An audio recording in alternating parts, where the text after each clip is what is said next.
একটা রাত যেটা অন্য সব রাত থেকে আলাদা। আকাশে হালকা চাঁদ, ঘরে ঘরে বাতি জ্বলে, কেউ দোয়া পড়ে, কেউ কবর জিয়ারাত করে। আর সেই রাতের অদ্ভুত এক গন্ধ, ঘি, সুজি আর আটা মিশে বাতাসে ছড়িয়ে দেয় এক চিরচেনা ঘ্রাণ। শবে বরাতের হালুয়া লুটি। এই হালুয়া লুটি শুধু খাওয়ার জন্য নয়, এটা যেন একটা রীতি, একটা বিশ্বাস, একটা ঘরোয়া অনুভব। শবে বরাতের দিন বিকেলের পর থেকেই রান্নাঘরে ব্যস্ত হয়ে পড়তেন মা, দাদি বা নানিরা। চুলায় চড়ত মোটা মোটা কড়াই, তার মধ্যে ঘি দিয়ে ভাজা হতো সুজি। কেউ কেউ ছানার হালুয়া বানাতেন, কেউ আবার লাল রঙের শাহী হালুয়া। পাশ দিয়ে চলত খেজুর, নারকেল, গাজর, এমনকি গমের আটার হালুয়া। আর সেই সঙ্গে থাকত গোল গোল গরম গরম রুটি, যেটা ছিল এই রাত্রির প্রতীকী খাবার।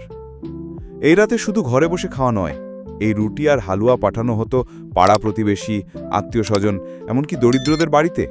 একটা সাদা প্লেটে কলাপাতা বিছানো, তার উপর ৩ রকম হালুয়া, সাথে রুটি আর পান।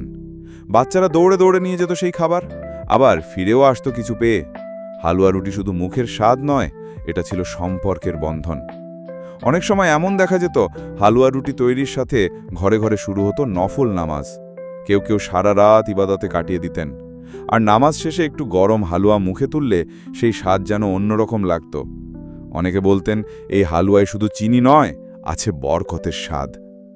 সুন্দর করে বাঁধা সেই হালুয়া রুটির পাত্রগুলো পেছনে রেখে রাতে যখন মানুষ কবরস্থানে যেত, তখন সেই গন্ধ যেন সাথে যেত।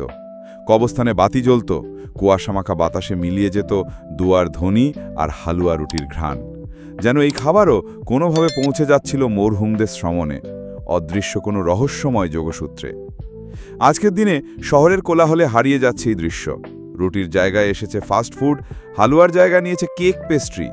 শবে বরাত অনেকের কাছে কেবল আরবি ক্যালেন্ডারের একটি তারিখ মাত্র, কিন্তু যারা অতীতের সেই হালুয়া রুটির দিনগুলো পার করেছে, তাদের কাছে এটি এক মহাজাগতিক অনুভূতির রাত, এক আত্মিক সুগন্ধময় স্মৃতি। ধর্মীয় অনুভূতির বাইরেও কতই না চমৎকার ছিল সেই সময়টা, যখন এই রাতের উচিলায় ভাগ করে নেওয়া হতো পরিবারগুলোর মুখের আহার। কতই না সুন্দর সম্পর্ক ছিল প্রতিবেশীদের সাথে।